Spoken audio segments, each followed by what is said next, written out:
Hey everybody, it's Kevin, and welcome again to my show. And we're here every Friday night at 8:30 p.m., every Monday morning at 11 a.m. if you're watching us here locally on TV, Channel 23, also out there on Charter Communications. And you can be watching us on YouTube, timeoutyoutube.com. And you can also go to the radio network Friday nights, 8:30 p.m. on the Truth Be Told Radio Network, 9 p.m. Eastern Time. And you can check us out there. It'd be audio only because it's radio, but you get to hear the shows there on a Friday night. And we just passed our 25th year of being on the air. Wow. Unbelievable. And we've had a lot of great shows that have come out recently. We got a lot of great shows planned for you. And the person I'm interviewing tonight, you're going to see a lot of over the next month, because as we go into the holiday season, I'm going to be doing a series of shows about the life and times in Israel and the Middle East during the time of the birth of Christ.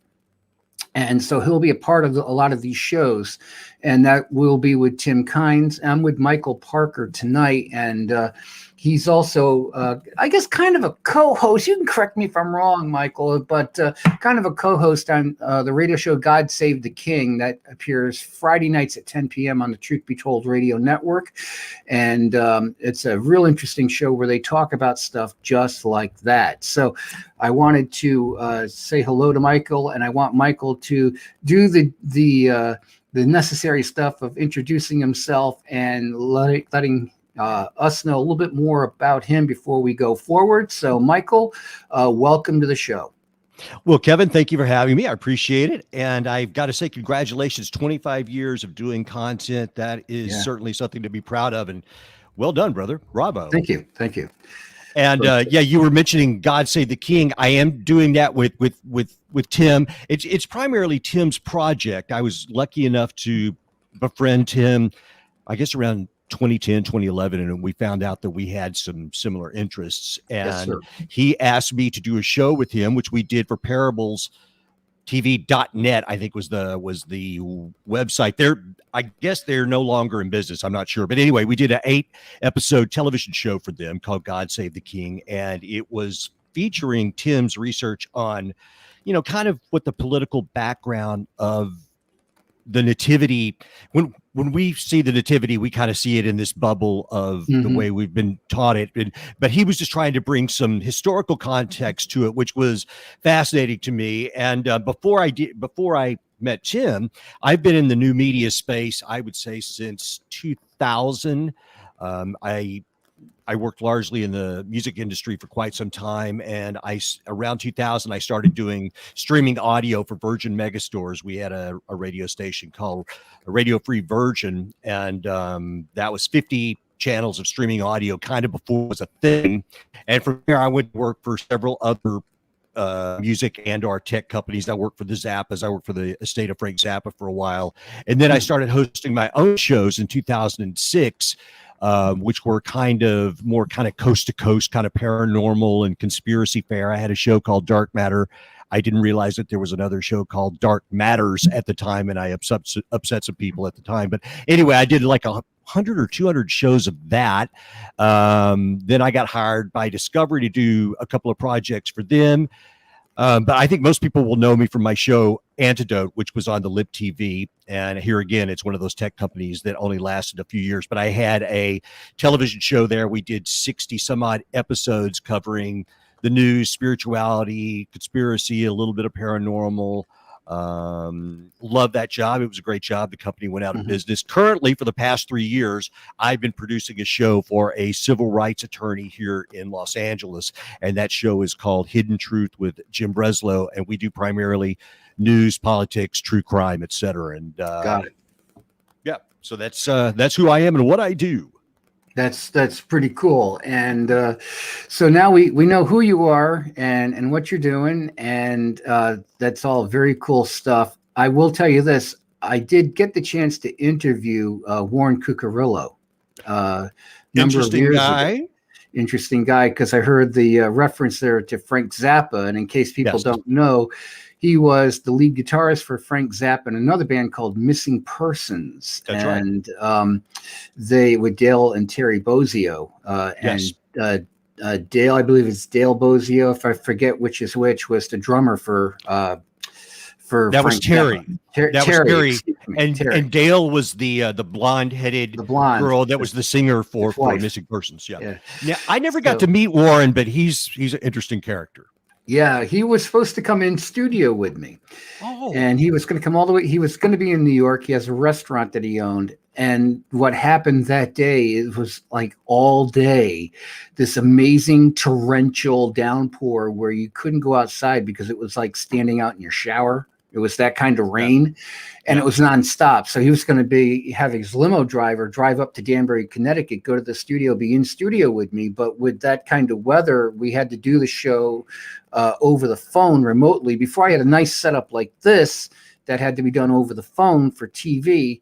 And so that's the way that was done. But I actually learned more about 9/11 and Yeah. what happened during 9/11 from Warren, from maybe any other person that I know of. And he was on the Alex Jones show for a while, one show, and he actually put out his phone number on the air.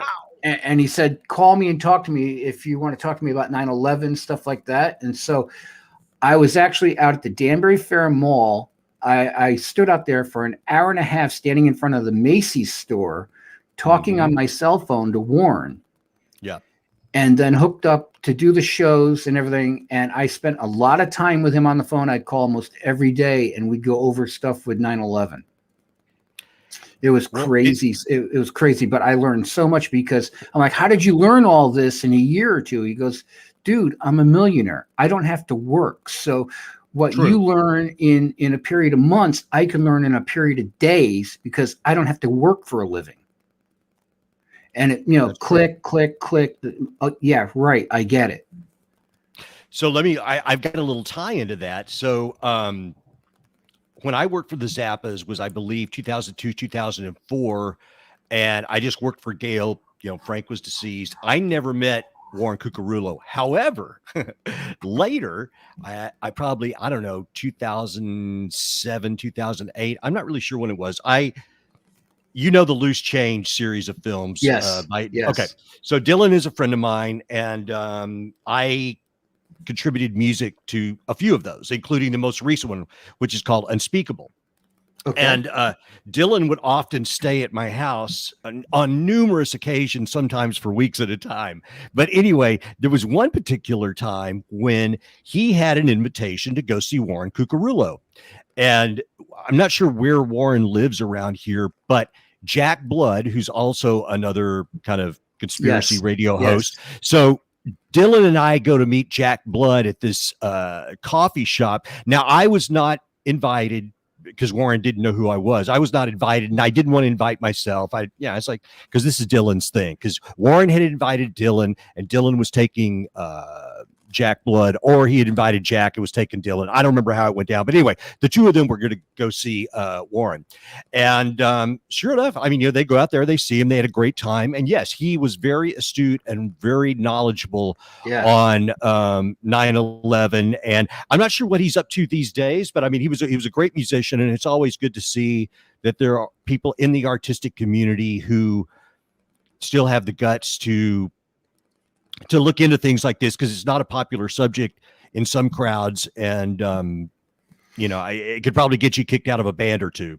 Yeah, I know from what he told me, there were certain people in Hollywood, I'm not going to name names, but there were certain well-known, if I said the name of the actors, male or female, you would know who I'm talking about. Believe me, you would know. Major actors, major films. And he's like, he ran like 3 restaurants. He had a restaurant right next to his house. He had one in New York. That's why he was in New York that day, was to come and check out his restaurant. And then he was come up and do the interview. Well, the thing is, he's like, you have no idea how many of these actors and actresses, they go and they pull me aside in the restaurant and they go, Warren, and all they want to talk about was like 9/11. That's all they wanted to talk about. And he said like 80% of the people that were, famous actors, actresses, they all knew what was going on with Hollywood. They all knew what the story was. They all knew what these types of things were, but they're not going to say anything because they want to be able to work.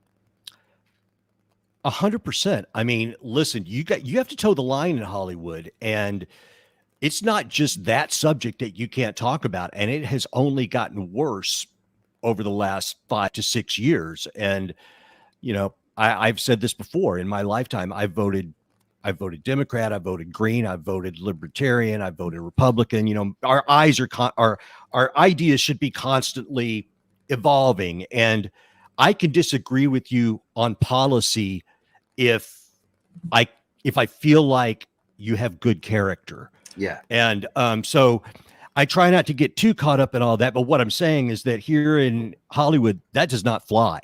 You are either on the bus or you're off the bus, and it can cost you work. And I've worked in places that were heavily biased, and you make a choice.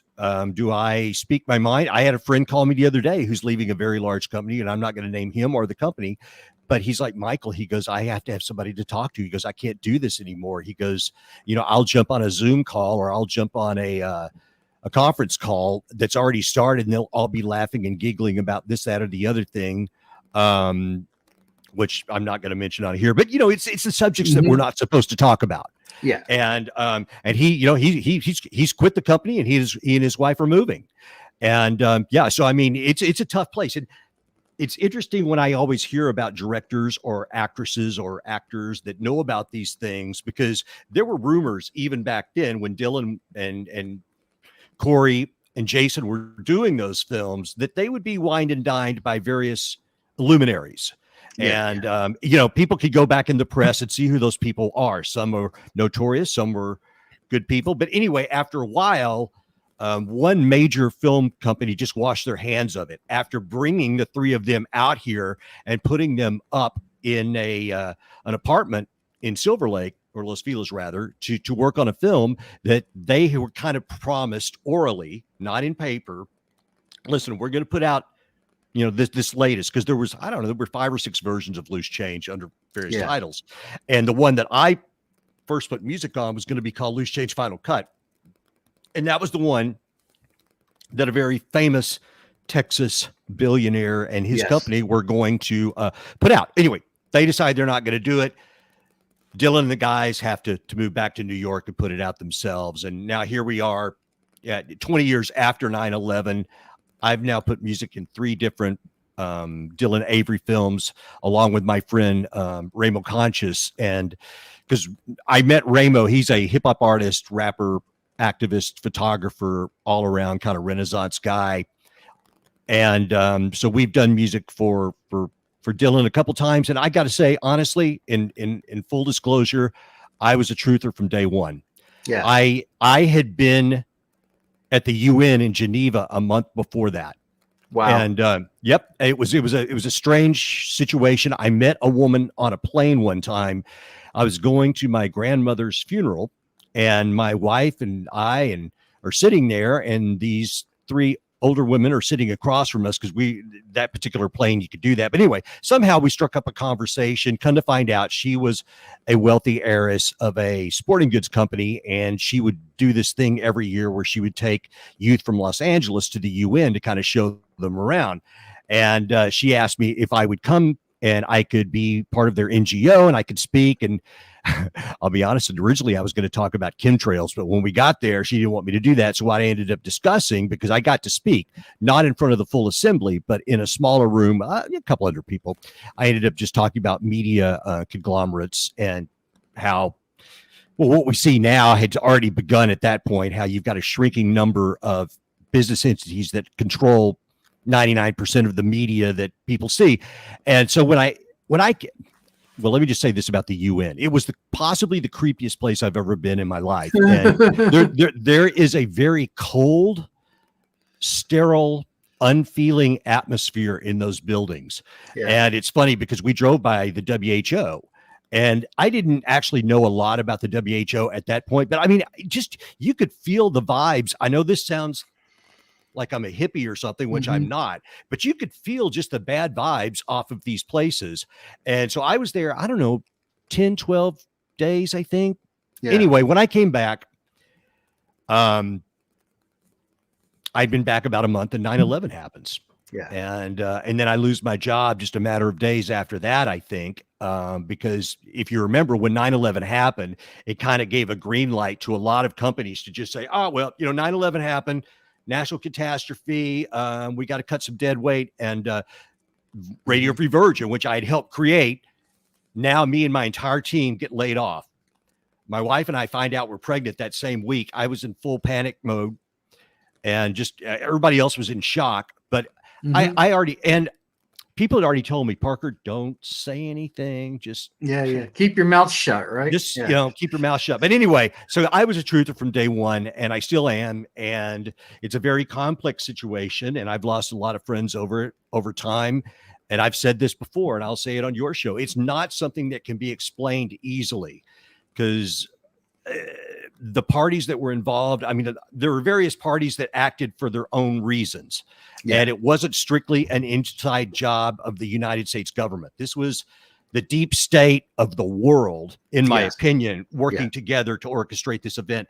And so when that happened, I've said this to other people as well, that I believe that the 21st century in this current state that we're in right now, this is the most pathetic time of the United States in my lifetime. Yeah. This is the most concerning, worrisome time I've ever been, because what they intended to do of scaring people began with that. And if you remember at the time, I mean, Bush Jr., he was not a good president. In fact, I would argue he's one of the worst presidents that we've ever had. Yeah. And at the time, he was pretty much a failing president. So when 9/11 happened, that helped him and that crew of neocons kind of gather the wagons, and now all of a sudden have a person or have a purpose. And so, just so interestingly, it just so happens that Colin Powell dies a day or two ago. And I'm going to be straight up, man. I shed no tears for Colin Powell. I shed no tears for any of these guys.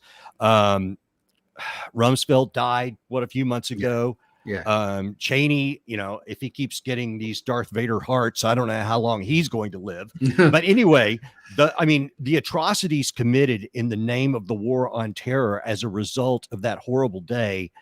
I'm not cutting any of those guys any slack. And it set the tone for just putting the eternal fear into the minds of Americans to the point that they just give up all of their give up their liberty.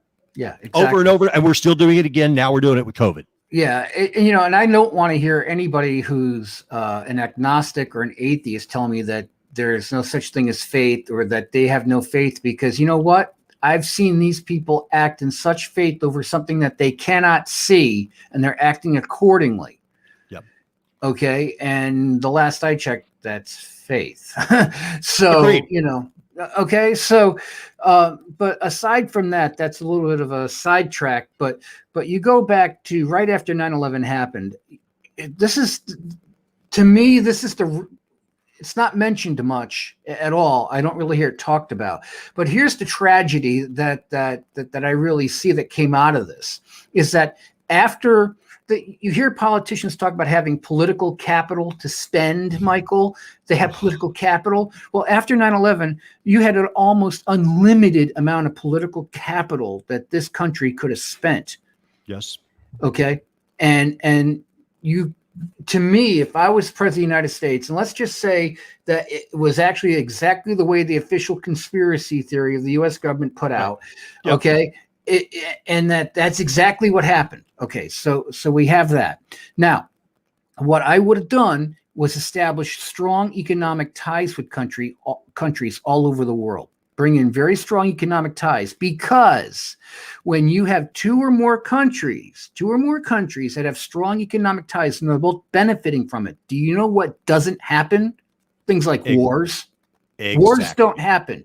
You don't attack successful economic partners that you have. You don't do it because there's a self-interest in there that's built in, that's going to promote peace. It's going to promote prosperity. It's going to promote all the very things that politicians claim that they want. But we didn't do that. By 2003, you can go back on YouTube, folks, and you can see shows that I did back then with people like Bob Cernick and a few others talking about, my God, we're going to go in and do something as insane as preemptive war.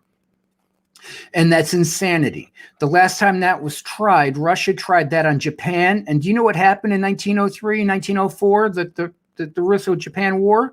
Japan handed the Russians heads to them. They destroyed them. It was embarrassing. So we looked at that. And I can remember, Michael, at that time, I would look at magazines from so-called conservatives because we had neocons at that point in charge, and they really aren't. If you know the history of the neocon element, it comes out of the 1940s, 1950s, Leo Strauss, whole Chicago 100%. establishment, all of that. So I'd be reading that stuff, and I'm like, wait a minute. I just look at the magazine. Go, what am I reading? Am I reading some liberal rag? No, I'm reading some conservative rag. And then I'd read some liberal rag, and I'm like, and I look at it, I go, am I reading a conservative journal? No, it's not that. It's like the two sides went, okay, we're going to change sides now, and we're going to talk like the other guy. And it was like the most mind-blowing thing. And then the ultimate insanity happened, which was, and we just had a whole round with the Taliban and all this stuff going on with Afghanistan. And it's like I told you before the broadcast, Afghanistan is a significant country for one reason, maybe two, now that I think of it. And we're and yes, I am going to talk about the opium and all that stuff. But the main thing is that you go all the way back to the time of Alexander the Great, 300-year BC. It's where empires traditionally have gone to die, period. Okay. And what we're seeing, in my opinion, is you go back, France, everybody that does their colonialism type of stuff, they wound up controlling the opium trade back then, 1950s, 1960s. Then the Russians came in, and we all know what happened then. And then 1978, 79, it helped bring down the fall of that empire. And then that football got handed off to the United States, and we've controlled the opium for the last 20 years, the opium trade. The Taliban got taken out because they had reduced the amount of opium that was being produced worldwide, and that was a big no-no. Because look, how are organizations, clandestine black ops, supposed to do anything if it's on the books? Right. You got to keep the money off the books, and this is the best way to do it. And the ultimate rebel is somebody who's going to do things that are really going to hurt the government, in the sense that don't do their drugs, folks. They bring this stuff in. You hear about them shutting down even NAC now, and shutting down things that are really going to help. Ivermectin, they're shutting that all down. You can't even buy NAC now on Amazon. It's ridiculous. It's something that's been over the counter since the 1970s, and was created in the 1960s, but yet the fentanyl flows. It flows over the border. The heroin flows because, hey, the CIA and all these black ops, they got to have their money, right? So this is the world we live in. This is what's going on. This is one of the things that came out of 9/11. So instead of this country making really sound, good financial decisions that were going to affect us well into the future by having strong economic ties with various countries, even countries that we haven't necessarily been nice with, this would be the golden opportunity to do it. Because here's the difference. I would rather live in a post-9/11 world than a post-preemptive war world. Because in a post-9/11 world, I could walk down the streets of Tehran and people would pat me on the back. They liked Americans. But then you do things like preemptively attack countries and take them out under false pretenses. That's not going to win anybody's accolades. No. Well, let me throw that. I think it gets even worse than it. Let me throw something else in there. And the opium trade, for sure, is an issue. And I have some friends who have theories on what's going on with that. But let me throw something else, which is the fact that Afghanistan has a very high level of these rare earth minerals like lithium. Yeah. So that's huge, man. I mean, what do you think's in your phone? What do you think's in these batteries? And it's like, there are other countries who have it, but this is a country that is rich in it. So I have one friend, he thinks that the opium trade with Afghanistan became less valuable to us because fentanyl has filled in the space of some of that. China already controls the trade of the fentanyl. I have other people who believe that this was possibly a trade with China. Okay, we're going to cede Afghanistan to you if you will allow us to protect portions of the South China Sea, being Taiwan and Japan. Now, clearly, if that's the case, we're not doing a great job because China's flying jets and things over Taiwan. But so I don't know exactly what's going on. But not to interrupt, that's also a nice way for China to be able to save face while all that's going on. Right. And another thought is that this helps them with their Belt Road initiative. So I think that just like 9/11 and just like a lot of things, I think there's a lot of things happening with the Afghanistan thing. Now, here's my problem with the Afghanistan thing. And let me make clear to anyone listening, I always supported us withdrawing because listen, we supposedly went there to get the bad guys. Well, the bad guy was supposedly bin Laden. So it was time for us to withdraw. And Trump, who had set up a situation where we were supposed to withdraw in May 31st. Now, withdrawal from a country, which here again, I support it, but you've got to do it the right way. You've got to take care of your allies. You've got to take care of your own citizens. You don't, if you're in an army, you don't leave around a bunch of armaments, vehicles, etc. And not only that, we left buckets of cash, gigantic amounts of cash. And we gave their prime minister, a bunch of money as well. And I think he was just some East Coast, lackey. Lackey. And now, Biden's talking about giving them another 70 million or billion. I don't even remember if it was a M or a B, but regardless, we left behind a lot of money. We gave that guy a lot of money. He bails. Now we're going to give him some more and those vehicles. So let me say this thing about the vehicle thing and the gun thing. And I hear what you're saying about the fact that some of that may be obsolete, which that's probably the case, but I still have a problem with it. Because I do too. But this is a case of what they would call limited hangout, if you know what that is. Yes, I do. But that's a way of covering up stuff. Right. But there's also the Bagram Air Force Base, because I remember back in June or something, a buddy of mine was saying, Parker, I'm thinking about doing a show. We'd love to have you on it. What would you want to talk about? And I said, well, actually, we didn't end up doing the show, but I said, actually, the thing that's blowing my mind right now is the fact that we are about to withdraw from Afghanistan 6 to 8 weeks late. And they just walked off from Bagram Air Force Base and just kind of dropped the keys on the way out. I mean, overnight, literally, we just walk away from a major intelligence compound, which is now being manned by the Chinese. The Chinese moved in there about 2 or 3 weeks ago. They turned the lights back on. So, I mean, to me, we did everything wrong that you could possibly do. So when you withdraw from a country to prevent it from being this power vacuum, which is what they always say about every one of these countries that we leave after having occupied, you would think that we would finally get the picture and do this the correct way. And you know what? I'm going to be honest. I think that Trump probably would have done it the right way because it's not that hard to do. No, it's not hard to do at all. You just plan and prioritize. And don't wait till the last minute to do it. So with Biden's administration, I fully believe that this was not an accident and this was not incompetence. For whatever reason they did it in this way, they did it that way on purpose. And it's just funny because nobody would call them on it at first. When we walked away from Bagram Air Force Base, nobody would call them. It was only when people were literally falling off the sides of planes, and this is now an international human disaster. That people begin to ask each other. And you know what? If you look at it now, it's kind of like, well, there's water under the bridge. Just like the way we started out the Biden administration, one of the first things he does is get rid of the Keystone oil pipeline. And then we have, the big freeze in Texas.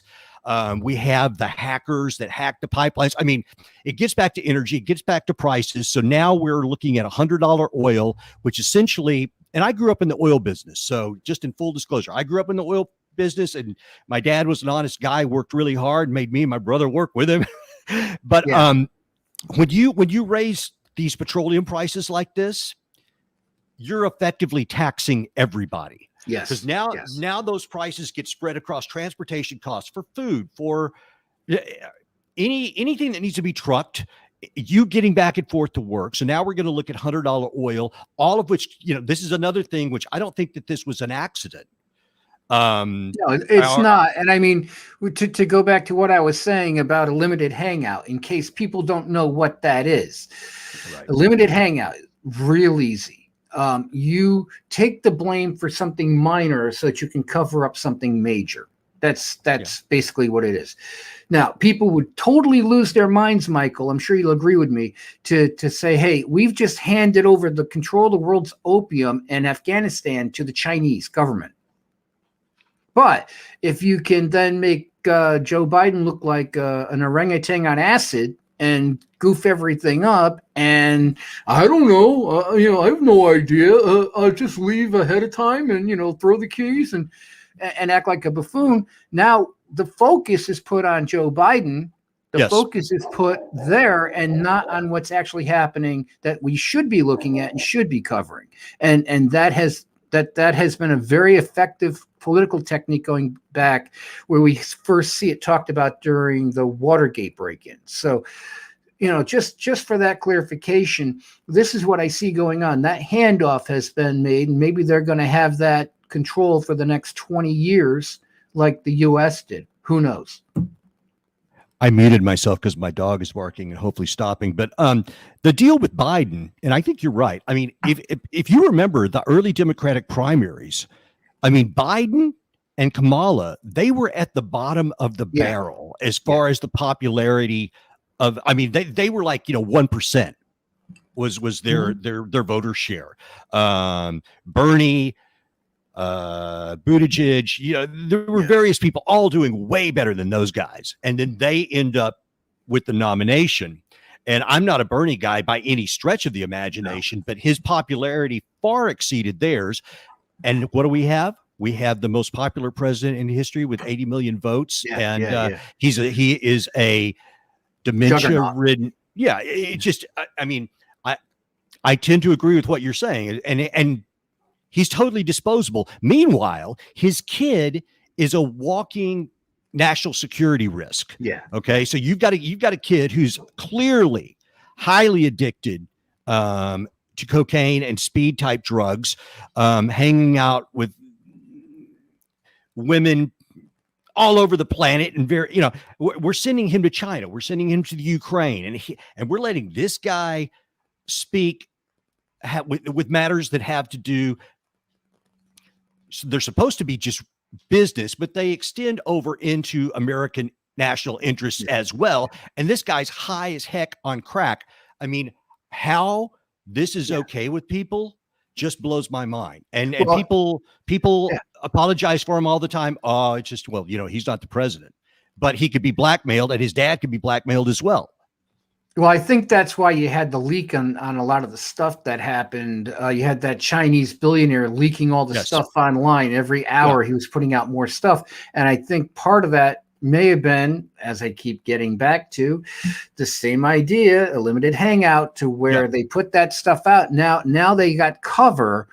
And the thing is, when you look at the campaign, the way that the Biden campaign was done, I was looking at what was going on with the left, with the Democrats when they were campaigning, and I'm thinking, this is all wrong, because normally what happens is the Democrat that's running, the liberal that's running, is going to move to the center and look as much as a centrist as possible, and then govern from the left, where it doesn't really so much happen on the conservative side.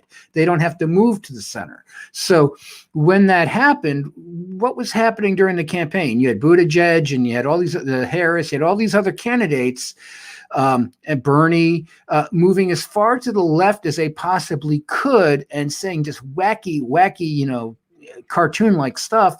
And Biden stayed right where he was.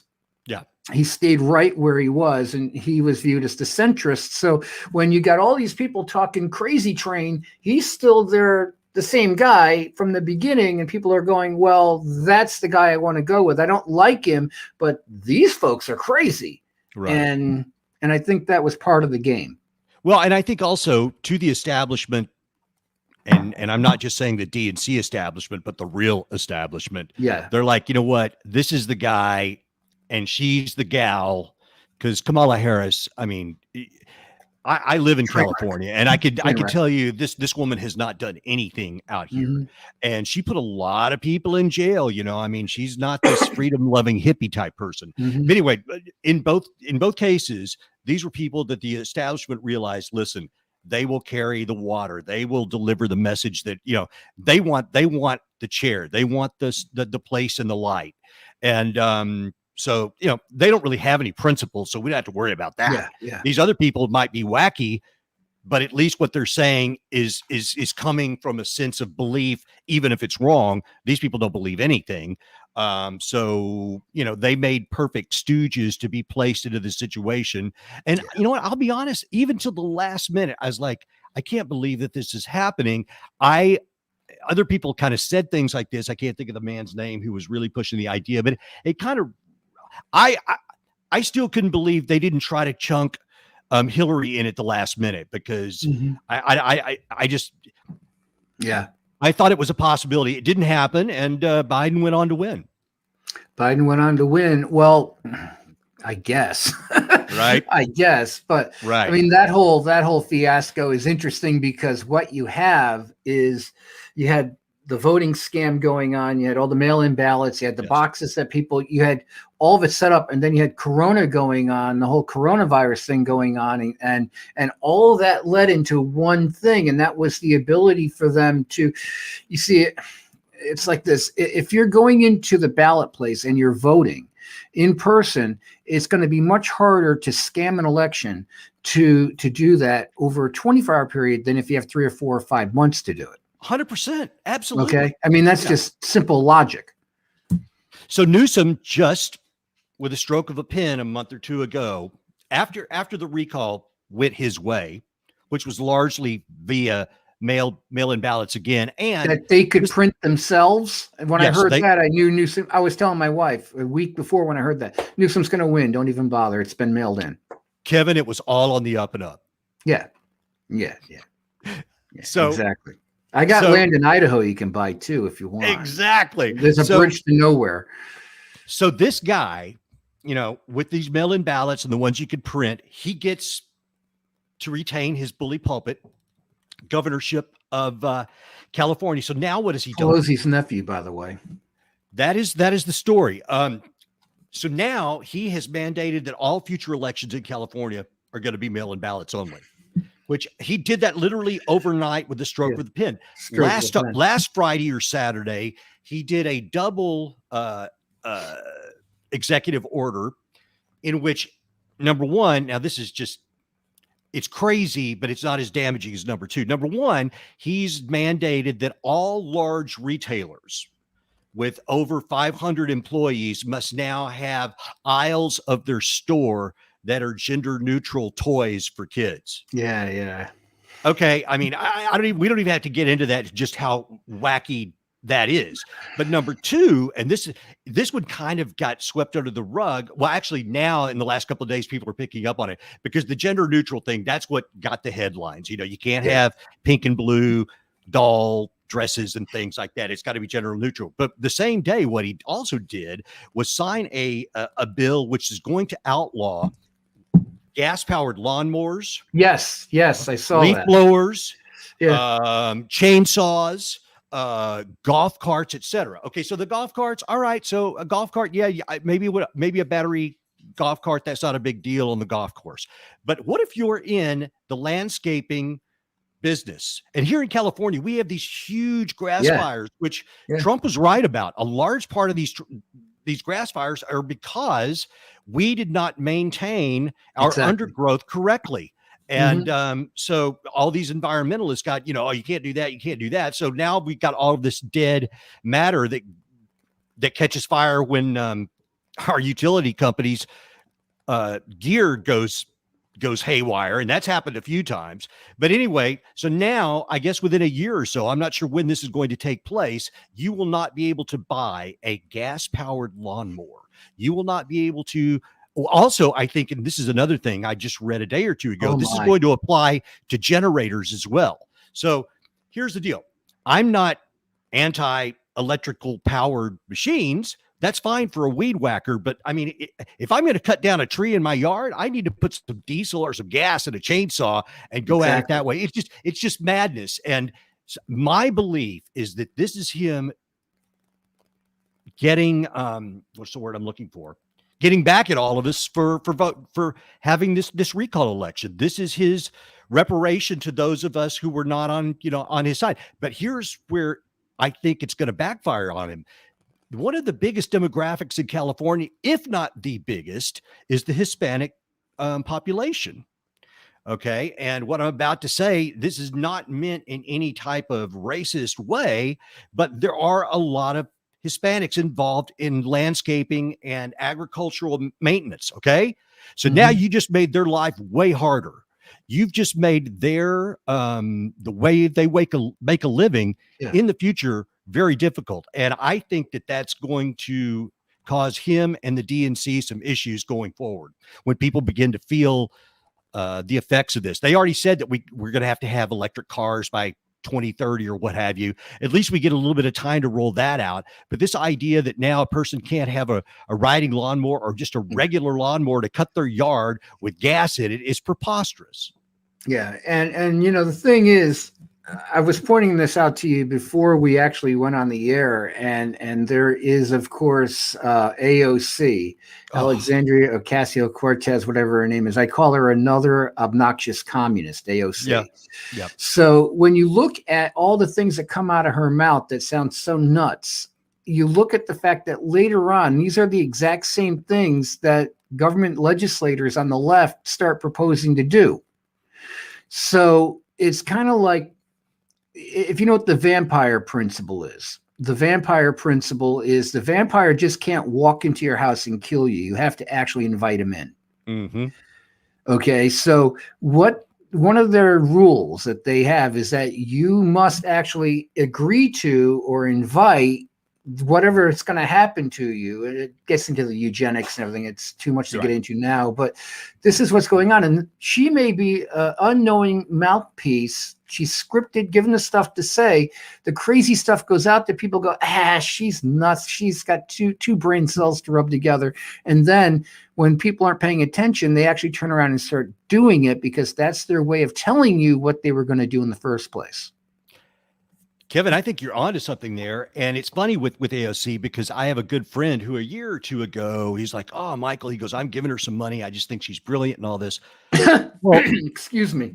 No, I'm dead serious. And because he's a close friend and I didn't want to get into it. But here's the deal with AOC.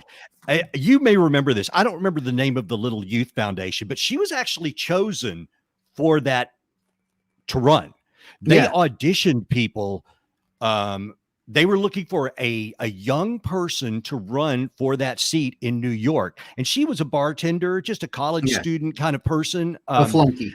Yeah, essentially. Listen, she's attractive and she seems nice enough, but somehow she wins the audition and they put this money behind her and they groom her for that position. And then she gets it.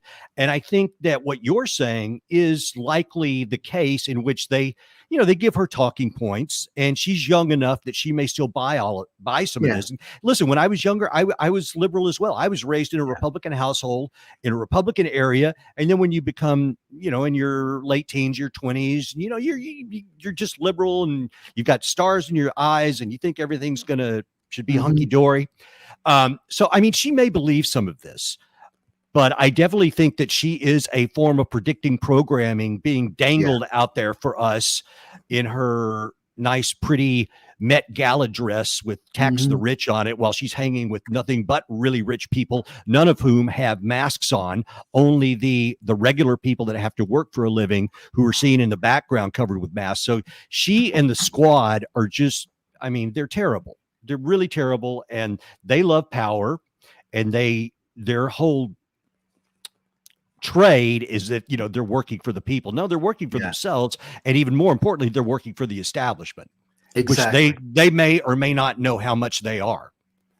Yeah, that's the thing. And, just to shift gears here, I want to make sure we cover this, but over the last 24 hours, I was checking and there's been at least 26 earthquakes on the island of La Palma. Now, in case people don't know, it's about 700 miles off the coast of Africa. And that island they've been looking at for a while because it's like on a steep angle. There's been like a crevice that's been cut into it. And if this slid down and went into, it'd be like a couple billion metric tons of rock going into the ocean. And if you can remember, folks and Mike, when you would like play in a pool or something, you push your hands down and the water would go up. Well, imagine whatever it is, 500 billion metric tons of rock pushing down. From what I was seeing, it would start out at about 3,000 feet tall, the wave that would come off of La Palma. And then that would head at the speed of a jet aircraft across the Atlantic Ocean. And by the time it got here, it'd be 2, 3, 4, 500, somewhere in there. Worst case scenario, 300 to 500 foot tall waves coming into the East Coast. And so I've been taking a look at that, and that's just a horror show. And I can't even imagine what would happen if that actually took place. You know, it's interesting that you bring that. I have only read a little bit on this, and here again, when you look at a potential national catastrophe of that magnitude, it makes what we believe to be man-made climate change very small in comparison, because this is the power of God's earth, which far exceeds anything that we are going to do, which is not to say that we should pollute. I always try to point that out to people, that there's a difference in this idea of man-made climate change and just being good stewards of our planet. But if this volcano does what you're saying, and I've read that from several people that they think that this is entirely possible because they've got a couple of crevices that are opening up, and these tsunamis occurring. I mean, was it 2004 or 2006 where we had the Indonesians? I mean, that was unbelievable. That killed hundreds of thousands of people. It was 250,000 people with waves anywhere from 50 to 100 feet tall. And that was as a result of an earthquake. I mean, so a giant volcano, I can't even imagine. So I don't know how the people in that island, I don't know what the plan is for them, but I feel for them. And, you know, all I know is, I bring this up because what you need to do is get to high ground. And if you can get to high ground, you're going to be okay. That's the main thing. The thing with the tsunami is, and tsunami in Japanese means harbor wave. It goes back to like the 1800s, the term. And the thing is the problem is that, the water goes in, and it does its damage, but the real damage is done because a wave has to retract and go back into the ocean. So as it's retracting, it's pulling automobiles, dead bodies, debris, buildings, whatever that has fallen, and it's pulling that out into the ocean. And that's when a lot of people get killed. That's where the real damage comes in. The thing that concerns me is something even small, on a very small scale, happen like that. You have devastation across an eastern seaboard, Florida, forget it. I mean, I don't even want to go there. But the thing is it's like what I was saying to people is that, it's not so much the damage that gets done right then and there. It's what do you do the couple of days afterwards with people who didn't prepare, people who don't have supplies, people who have babies to feed? That's when you see complete lawlessness. Yes. And disease and lack of medical attention. Everything that comes with it. Yeah, no, I will have to look into this further because like I say, I've seen a couple of reports live from there with the volcano in the background, and there's been so much to try to absorb just within the US. There's so many things that we discuss and need to be addressed. I mean, listen, the earthquake in Haiti, off our own continent. I mean, how often do those people have to just be completely decimated and then robbed by people like the Clintons, afterwards? Yeah. It's amazing. But what I would like to do is I'll run this by you because it's just kind of funny. And that is you have the Obama bin Laden. You have that Osama bin Laden. But then I was thinking years ago, I go, boy, that sounds like Obama bin Biden. Wow, that's interesting. Let me tell you a little story. So I guess it was 2 years ago, the other show that I work on that I produce, we actually had Malik Obama on, and Malik is one of Barack's half brothers, and Malik Yeah. is a big man. I mean, I'm going to say he's 6'5" at least, and he was an interesting character. I mean, he loves his brother, but he supported Trump, and he was very Really? I dead serious. Oh yeah, and actually, there's a very famous. If you look up Malik Obama, the photo that you will see, he's got a red MAGA hat on. A very good friend of mine took that photo. So Oh my God, that's funny. we were trying to encourage him to bury the hatchet with his brother because he and his brother are on the outs. But it's just the Obama thing. I mean, in full disclosure, I voted for Obama twice. Shame on And you. yeah, and I think that he was actually a really terrible president. Not so much for necessarily what he did at the time, but what he has left behind and the machinations that he has left behind. And listen, yeah, I mean, who wouldn't want to hang out with the guy? He likes Led Zeppelin and stuff. He likes good music, and but the deal is, I mean, when I was a kid, I'm 58. I'm going to be 59 in November. When I was a kid in the 60s, the race relation situation was still really, really bad. Yeah. And honestly, in my opinion, this is the worst that it's been since then. And that largely happened under his leadership as a president because we all went super woke. Now, listen, I was also out here for the riots. So there was already, it's one of the things that I was pitching you to talk about is just I have how about bad. 5 minutes left, by the way. 5 minutes. The 21st century has been terrible for America. And it makes you nostalgic even for like the 90s. And very much so. Very much. And you look at the things. Yeah, you look at the things that happened in the last 20 years between race relations, our trust of each other and of the government, and how we deal with things, and the rise of the surveillance state and the failure of the U.S. on the global stage. I mean, we're in a bad situation. The upside to this, because I don't want to be a huge downer, is just that now, I mean, just today, 11 o'clock, they had a protest on the steps of City Hall here in Los Angeles. The firemen and some other first responders were down there like, hey, we don't want to do this thing. And I'm not going to say that word because we don't need to. Yeah.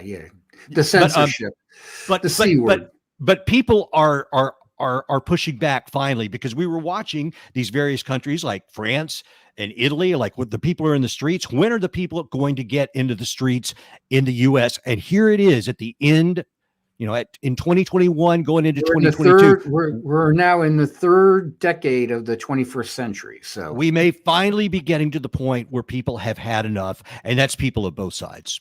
Yeah, it's amazing. I mean, let me just ask you this. I got probably 3 minutes, and we could probably spend an entire show on what I'm about to ask you, and that is, how much do you think Obama is running this presidency right now? Lot. Do you think that this is the third term of Barack Obama? That was rumored for a while, but I think that's largely probably true. And not just him, but listen, Susan Rice is the carryover from the Obama another administration. neocon, and she scares me. I'm sorry. She scares big time. Listen, there's none of the neocons, Condoleezza Rice, Cheney, Rumsfeld, any of those people. They scare the heck out of me, and I'm sorry. So, with Colin Powell, I'm not too fussed about him being the gone. thing with neocons is that if you have your average 10-year-old construct foreign policy, that's a neocon. Well, and they tend to hang around a long time. I know some other people who've done multi-part series. These guys just manage to worm their way into administration after administration. It doesn't matter if you're red or blue, because they don't care, because their game is control and pushing their agenda, which that's something we could talk about for a long time. Yeah. So back to your original question about Barack, I do think that Barack is largely actually behind the. Biden's not. I mean, clearly. I mean, he doesn't know what day it is, and Kamala doesn't really have anything that she stands upon. So no, they are the stand-ins for not just Barack, but another group of people entirely. So no, I think that's absolutely what's happening. Yeah. Hey, you got any final thoughts? Maybe take a minute or two, and then we got to wrap this up. And stay right there. I'd like to talk to you after we get off the air. But okay. What final thoughts do you have for me, Michael? Well, I choose to remain optimistic, and it's hard from day to day. And even just yesterday, when I sent you an email about what we wanted to talk about, Yeah. I was kind of pessimistic yesterday. It's a day to day thing. And then I will look on social media, or I'll look on Twitter, or I'll look in the newspaper or something, and I will see the occasional glimmer of hope. And really all it takes is for people to push back and speak their mind. So I've said this before on shows, and it's very important. And I've fallen prey to it myself. If I censor myself, then that's really what they want. And it's like, if they could get all of us scared to stand on our own 2 feet and stand on our principles and say what we mean, then they've won. So all we have to do is just not do that.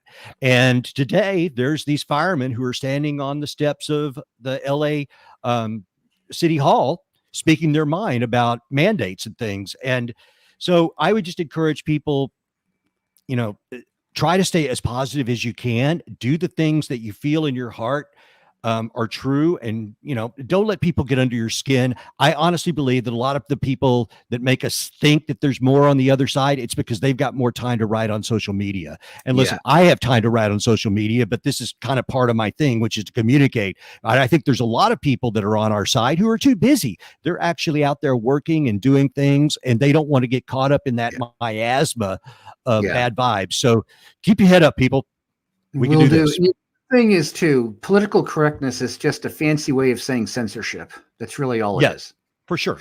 And people have to remember that's what it really is. There's no other way to get around that. And folks, hey, for Michael Parker, I thank you, Michael, for joining me here on the program. We got to get you back on again, and we got to do some more talking, because I think we're on next week. Yeah, we're on next week, but that's going to be on with Tim Kynes. We're going to be talking about something completely different as we go into the holiday season. But after the holidays are over, let's do this again. This was fantastic, and we can talk some more about the issues that are really important and going on that you're not going to hear in the regular controlled media. And folks, I'm Kevin Gallagher. I want to thank you so much for joining us here on the program tonight. As always, you can join us here on Channel 23, Friday nights, 8:30 p.m., Monday mornings at 11 a.m. And you can hear the show by listening to us on the Truth Be Told Radio Network, 9 p.m. Eastern. And you can check us out there, the audio version, of course.